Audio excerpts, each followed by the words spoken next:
Bonjour et bienvenue dans cette présentation consacrée aux piles et aux accumulateurs.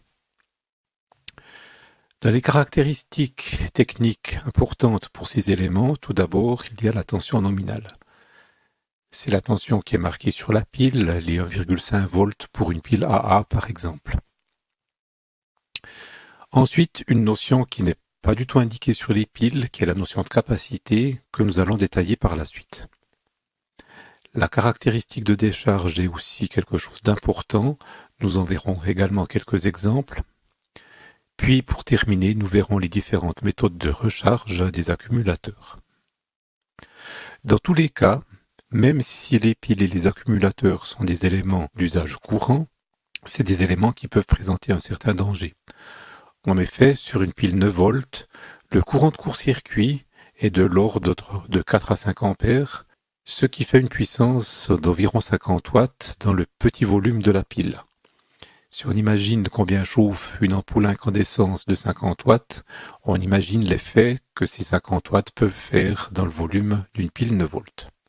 Donc attention, dans tous les cas, ne jamais mettre en court-circuit une pile ou un accumulateur. Pour commencer, il faut préciser que la capacité d'une pile ne correspond pas à la même définition que la capacité d'un condensateur. La capacité d'une pile s'exprime en ampères-heure, donc un courant fois un temps, autrement dit une charge, alors que la capacité d'un condensateur s'exprime en farad, donc par le quotient de la charge par la tension. Exemple de calcul avec la capacité. Prenons le cas d'une lampe de poche, réalisée avec l'une LED, dont la pile a une capacité de 2 ampères-heure, ceci correspond à une pile de type AAA, et une LED qui nécessite une dizaine de milliampères pour s'illuminer correctement. La durée de vie de la pile se calcule simplement en prenant la capacité de la pile divisée par le courant consommé. Dans le cas précis, ça nous donne 200 heures. Si on emploie la lampe environ 20 minutes par jour, ça nous donne donc une cadence d'utilisation de 20 minutes par jour. Donc au total, la durée de vie complète de la pile sera d'un peu plus d'une année et demie. Ce qui est une valeur tout à fait acceptable. Des valeurs inférieures à l'année sont généralement un peu trop courtes pour un produit et l'utilisateur va trouver qu'on doit changer les piles trop fréquemment. Concernant les piles maintenant, tout d'abord leur principe, ensuite quelques mots sur les caractéristiques électriques et les solutions technologiques. Pour le principe, une pile est constituée de 2 électrodes, une anode et une cathode, constituées de métaux différents, de façon à avoir une différence de potentiel entre ces 2 éléments, plongés dans un électrolyte dans lequel des ions sont susceptibles de se déplacer. Les ions vont circuler de la cathode vers l'anode, libérer un électron au niveau de l'anode, et ces électrons vont pouvoir circuler dans le circuit électrique lorsqu'on le ferme. Ils sont récupérés ensuite dans la cathode et sont recombinés au niveau des ions. À noter au passage que autant l'anode que la cathode et l'électrolyte vont s'user en fonction de l'utilisation de la pile. C'est le phénomène de décharge bien connu pour les piles. Au point de vue de la classification, on considère des piles salines, des piles alcalines, des piles argent-zinc, des piles zinc-air et des piles au lithium.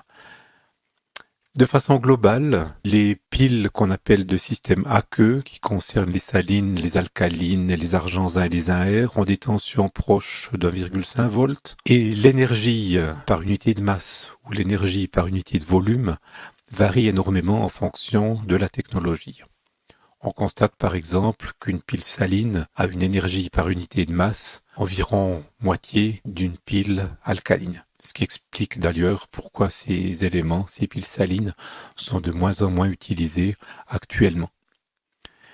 Les piles les plus efficaces sont les piles au lithium, avec des densités d'énergie par unité de masse ou par unité de volume qui sont nettement supérieures aux piles alcalines, mais avec des tensions de l'ordre de 3 volts. La pile saline, qui utilise un composé de zinc puis de dioxyde de magnésium, est composée d'une électrode en charbon et d'un bac en zinc qui fait l'autre électrode, le tout plongé dans l'électrolyte. Pour limiter le risque de fuite, l'ensemble de l'élément est encore scellé dans un boîtier métallique. La caractéristique de décharge exprime l'évolution de la tension en fonction de l'utilisation de la pile, donc en fonction du temps. De façon idéale, cette courbe devrait être la plus plate possible en cours du temps, jusqu'à la fin de vie de la pile, et là marquer un coude très brusque, avec une descente de la tension pratiquement jusqu'à 0. Dans le cas de la pile saline, on voit qu'on est très loin de l'idéal, puisque l'on peut considérer que la décharge se fait en première approximation de façon linéaire, en cours du temps. La pile alcaline a une structure puis une composition très proche de la pile saline. Par contre, sa caractéristique de décharge est nettement meilleure puisqu'elle présente une sorte de plateau, ici aux alentours d'1,2 volts, avant de marquer un coup de brusque qui signifie la fin de vie de la pile. Notons au passage aussi que la capacité dépend de la température. Un passage de 21 degrés fait approximativement une perte de 50% sur la capacité de l'élément. Notons aussi que ce phénomène est réversible, c'est-à-dire que si la pile reprend sa température initiale, on retrouve la capacité que l'on avait à 21 degrés. Si on compare les piles alcalines et les piles salines, on obtient ce type de courbe de décharge. L'alcaline est nettement meilleure que la pile saline. La pile argent-zinc, composée d'une anode en zinc, d'une cathode en argent, d'un électrolyte, également le tout scellé dans un boîtier métallique. Elle présente une courbe de décharge extrêmement plate, donc très très proche de l'idéal, avec un coude marqué à la fin de vie de la pile. On peut se demander dès lors pourquoi ne pas utiliser exclusivement ce type de technologie. La raison se situe ici. Le courant de décharge maximum possible pour ce genre d'élément est extrêmement faible, inférieur aux milliampères, ce qui limite son usage dans des appareils comme les petites calculatrices, les montres, mais qui exclut en tout cas l'utilisation d'un moteur ou même l'allumage d'une LED. La pile zinc-air est composée d'une anode en zinc et d'une cathode qui est constituée par l'air ambiant qui entoure l'élément.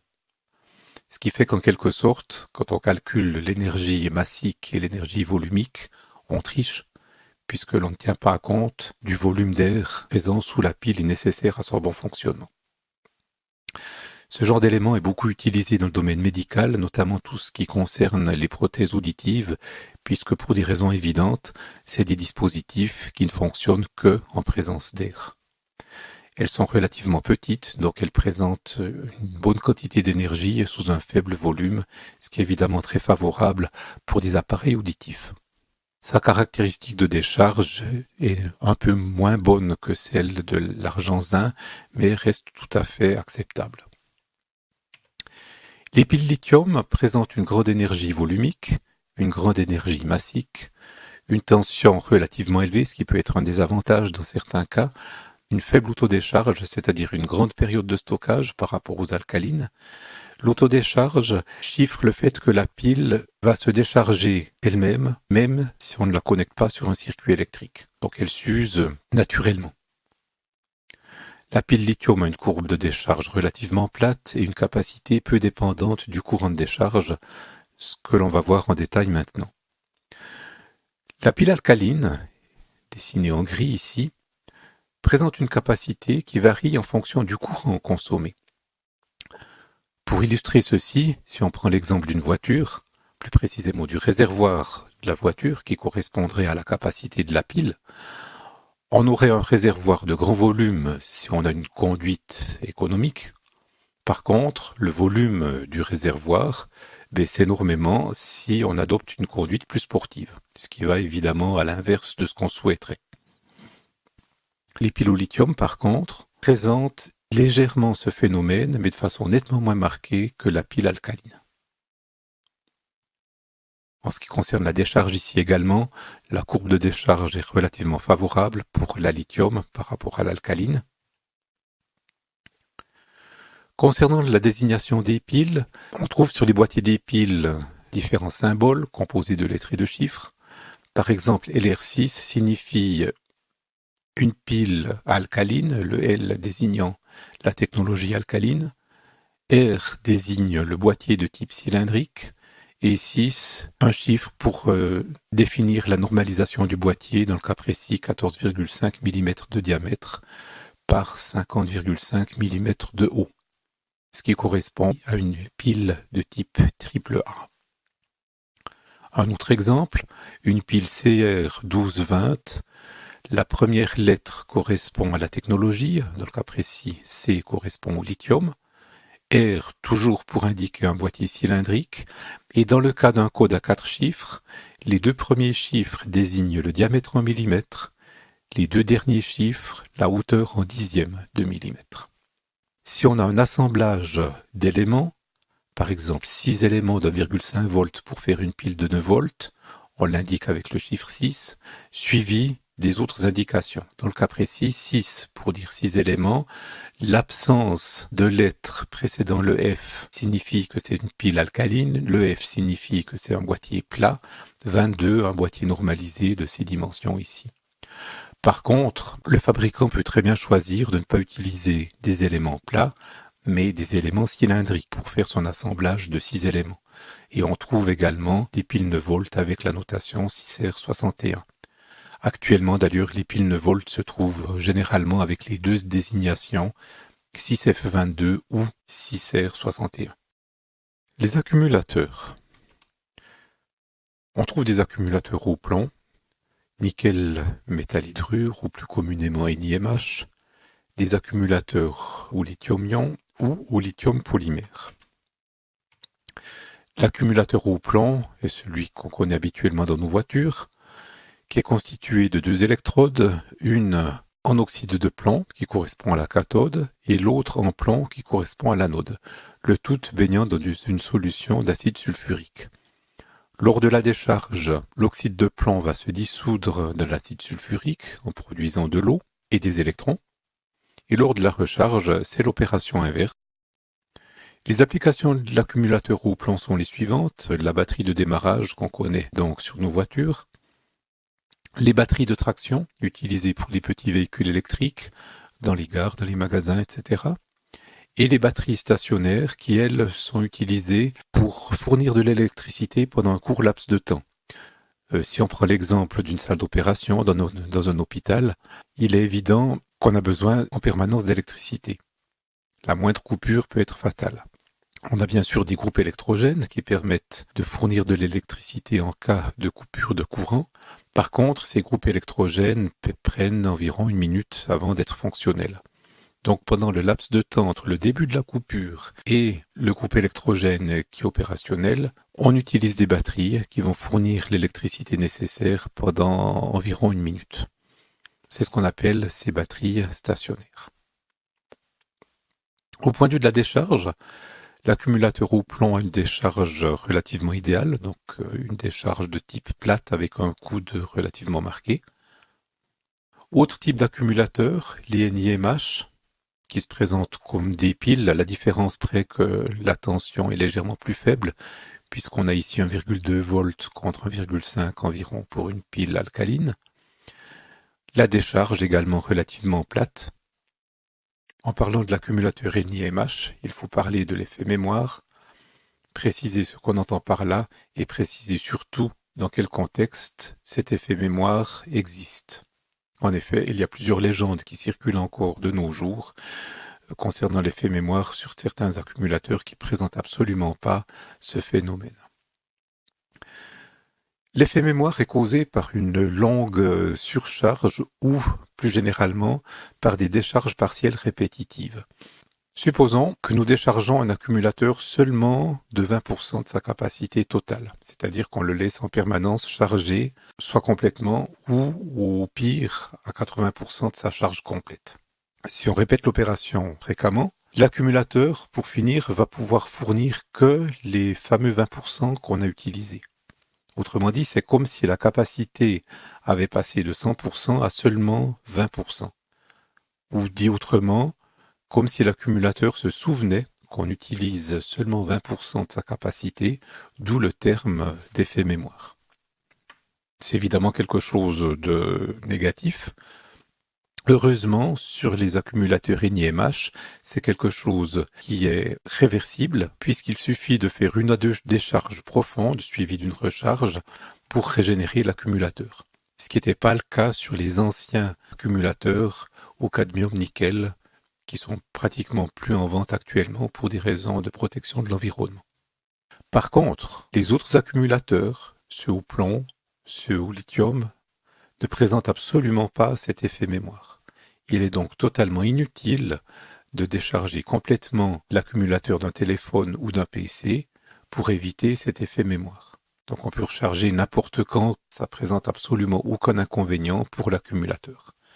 Par contre, il peut être intéressant de décharger complètement pour réinitialiser les circuits qui contrôlent la capacité réelle de l'accumulateur.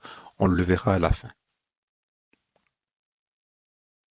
Les accumulateurs lithium-ion pour commencer, se présentent sous cette forme, avec cette courbe de décharge. Les lithium polymères sous cette forme, avec cette courbe de décharge. Si on revient en arrière, l'aspect un petit peu bricolage de cet accumulateur a en fait une raison technique bien réelle. Les premiers accumulateurs qu'on a réalisés dans cette technologie étaient encapsulés dans un boîtier métallique, tout comme les piles ou bien les accumulateurs NiMH. On s'est rendu compte qu'on avait beaucoup de problèmes avec des accumulateurs qui explosaient ou qui s'enflammaient. La raison est la suivante. Lors de la décharge, l'accumulateur a tendance à gonfler. Son volume varie en cours de la décharge et dans des proportions nettement plus importantes que pour un accumulateur NiMH. Le fait que l'élément soit comprimé dans son enveloppe métallique augmente les risques d'explosion. Donc on a fait des boîtiers, comme on le voit ici, dans un emballage composé d'aluminium qui reste relativement souple, qui ressemble un peu à une tablette de chocolat, et qui permet à la matière de se dilater et se contracter en fonction des cycles de charge et de décharge. Pour les accumulateurs qu'on trouve dans nos téléphones ou dans nos PC, cet aspect se voit nettement moins puisqu'ils sont enrobés dans un surmoulage en plastique. Mais on a toujours cette constitution avec quelque chose de souple qui permet de garantir une dilatation puis une contraction des matériaux.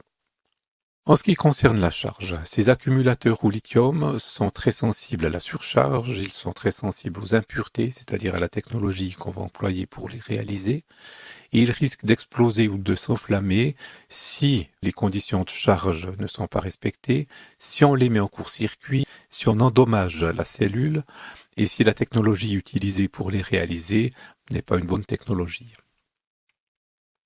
Voilà ce que ça peut donner dans le cas ici d'un petit hélicoptère modèle réduit alimenté par un accumulateur lithium polymère qui a été chargé dans des mauvaises conditions. On voit ce qu'il reste de l'accumulateur qui avait la forme de l'accumulateur qu'on voyait précédemment. Lors de la charge, l'accumulateur s'est enflammé et a produit des flammes de l'ordre de 30 cm de long. Si on compare les différentes technologies d'accumulateurs, les accumulateurs au plomb sont ceux qui coûtent le moins cher, par contre évidemment qui sont les moins favorables en ce qui concerne l'énergie par unité de masse. Les lithium, eux, sont les meilleurs, mais leur technologie est encore relativement onéreuse actuellement. En ce qui concerne la charge, on peut charger les accumulateurs à tension constante, à courant constant puis tension constante, et ces trois modes de charge dépendent de la technologie employée. Quelques définitions. On considère que si on charge avec un courant correspondant au dixième de la capacité, on est dans des conditions normales de charge. Une précision ici, on compare un courant avec une capacité, ce qui est évidemment faux en ce qui concerne les unités, mais qui donne un ordre de grandeur très utile au point de vue pratique. Exemple, un accumulateur NiMH avec une capacité de 2 ampères-heure sera chargé dans des conditions normales à raison du dixième de sa capacité, donc à raison de 200 milliampères pour faire une charge normale. On considère une charge rapide si le courant utilisé pour la charge dépasse la valeur de la capacité. Donc en reprenant l'exemple de l'accumulateur à 2 ampères-heure, si on charge avec un courant supérieur à 2 ampères, on peut considérer que c'est une charge rapide. Après une charge rapide, il est nécessaire de faire une phase en charge normale de façon à égaliser la charge de l'accumulateur. Ceci est particulièrement vrai quand on a plusieurs éléments mis en série. L'accumulateur, tout comme les piles, présente certaines fuites, et pour compenser ces fuites, on les charge de façon permanente, on parle de charge de maintien, avec des valeurs de courant compris entre le 20e et le 40e de sa capacité. Les accumulateurs au plomb se chargent à tension constante exclusivement, avec des valeurs de charge en tension de l'ordre de 2,5 volts. On les charge pendant 20 heures pour une charge normale. On peut faire des charges entre guillemets rapides avec des courants du quart de la capacité. La fin de charge est détectée lorsque le courant atteint environ le centième de la capacité. Si on prend l'exemple d'une batterie de voiture, avec un ordre de grandeur de 100 ampères-heure comme capacité, ça fait tout de même un courant d'1 ampère lors de la fin de charge, donc un courant important. Les accumulateurs NiMH, eux, se chargent à courant constant, ceci au dixième de leur capacité, et pendant 14 heures. On a donc 40% de plus que ce qui serait théoriquement nécessaire. Ceci tient compte des inévitables pertes qu'on a dans les éléments. On peut faire des charges rapides à 1,5 fois la valeur de la capacité. Et comme particularité, pour détecter la fin de charge, on observe que la tension borne de l'accumulateur va passer par un maximum en fin de charge, puis redescendre ensuite. Donc on peut déterminer la fin de la charge en mesurant la tension et en vérifiant quand elle est en train de redescendre. Une autre méthode est de mesurer la température de l'élément, et si la température s'élève, ça signifie qu'on arrive en fin de charge. Les accumulateurs au lithium se chargent tout d'abord à courant constant, puis à tension constante. On les charge à courant constant jusqu'à ce que la tension atteigne 2,41 volts pour les lithium-ion, 2,42 volts pour les lithium polymères, 3,6 volts pour les lithium-fer. Ça nécessite donc un chargeur relativement évolué. Ensuite, on les charge à tension constante avec une tension précise à plus ou moins 30 millivolts. En principe, ils ne supportent pas de charge rapide, bien qu'on trouve certaines réalisations qui supportent également une charge rapide. La fin de charge pour ces accumulateurs est considérée lorsque le courant atteint environ le 30e de sa capacité. Pour protéger ces accumulateurs contre la surcharge, on peut donc utiliser un simple timer. C'est ce qu'on utilise le plus fréquemment avec les accumulateurs NiMH, ou simplement on les branche le soir puis on les débranche le matin. On peut donc mesurer aussi la température ou la variation de la tension. Ces deux méthodes de mesure de la fin de charge s'utilisent surtout en charge rapide et sur les accumulateurs NiMH.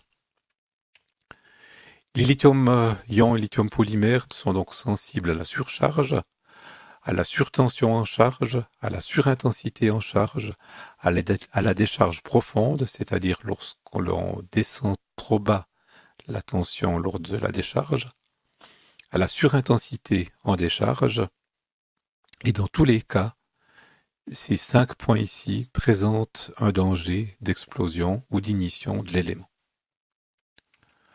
On a donc conçu différents circuits qui permettent de vérifier ces différents paramètres et d'éviter qu'on entre dans ces cas critiques. On a donc les accumulateurs ici, un circuit électronique qui surveille en permanence le courant, la tension, que ce soit en charge ou en décharge, et qui va déconnecter les éléments à l'aide de ces MOS qui travaillent en commutation ici, si un des paramètres que l'on a vu précédemment n'est pas respecté. Ces circuits sont directement intégrés au niveau de l'accumulateur, donc l'accumulateur est vendu avec la partie électronique qui sert de protection. Une exception, dans le domaine du modèle réduit, on consomme des courants vraiment importants pour alimenter les différents moteurs, et dans ce domaine-là, on n'a aucune protection sur les accumulateurs au lithium. Donc à manier, évidemment, avec précaution. On a également d'autres circuits qui permettent de faire une jauge, c'est-à-dire de déterminer l'état de charge de l'accumulateur. Ça permet aussi, suivant le circuit, de déterminer l'état de la batterie, d'estimer la capacité réelle, et on a évidemment d'autres options en fonction des circuits.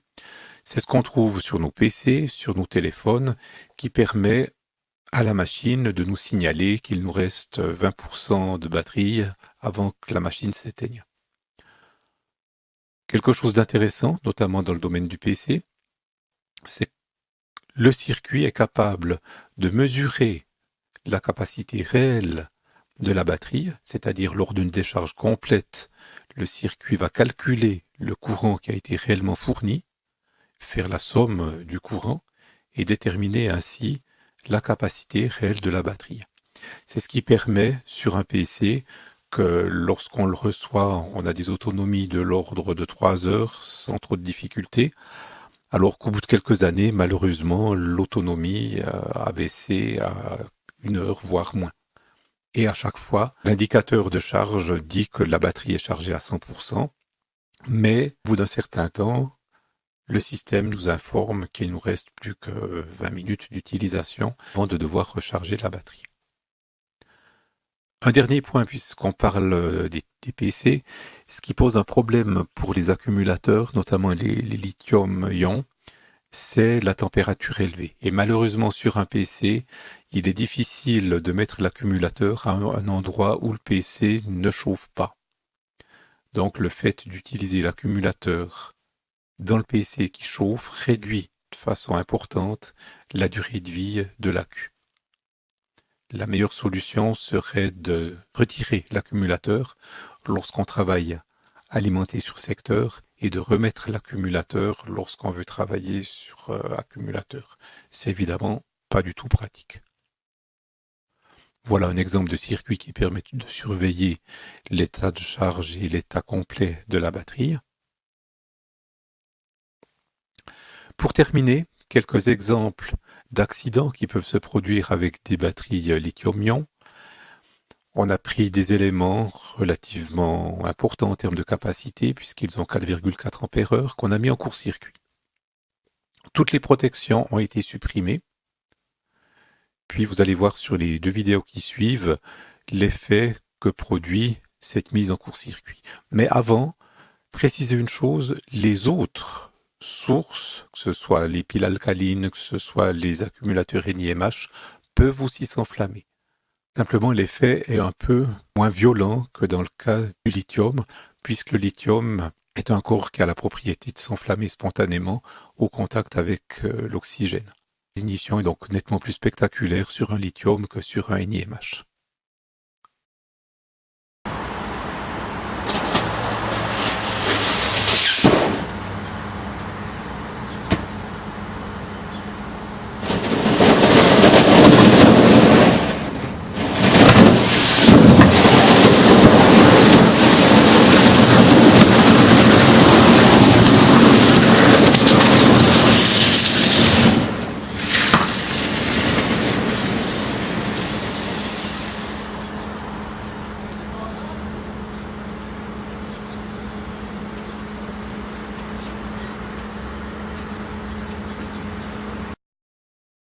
Je me ferme les oreilles, c'est fait. Ouais, parce que là, en plus, ça va bien ça.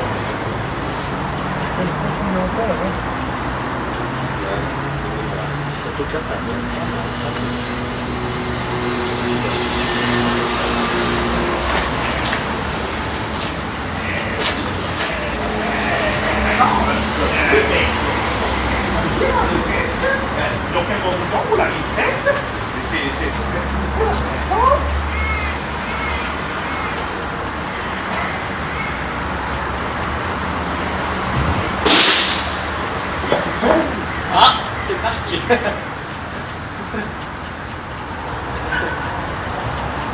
Oh non, c'est pas drôle. Il y a qu'une rangée. Ça, ça compte 5. Toi, Pierre, t'es pas mal avec tes sauces. C'est tout? C'est tout.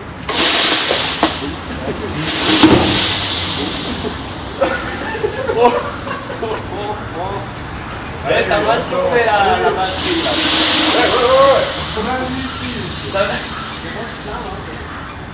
Ancora. T'as mal tourné la batterie, Yves, je crois. Alors,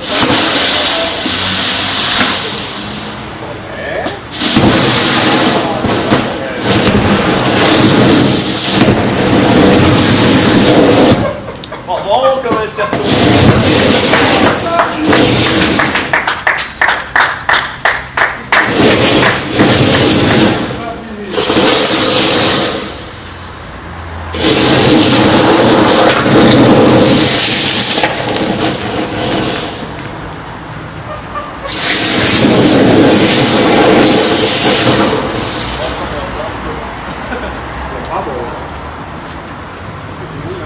C'est pas bon là.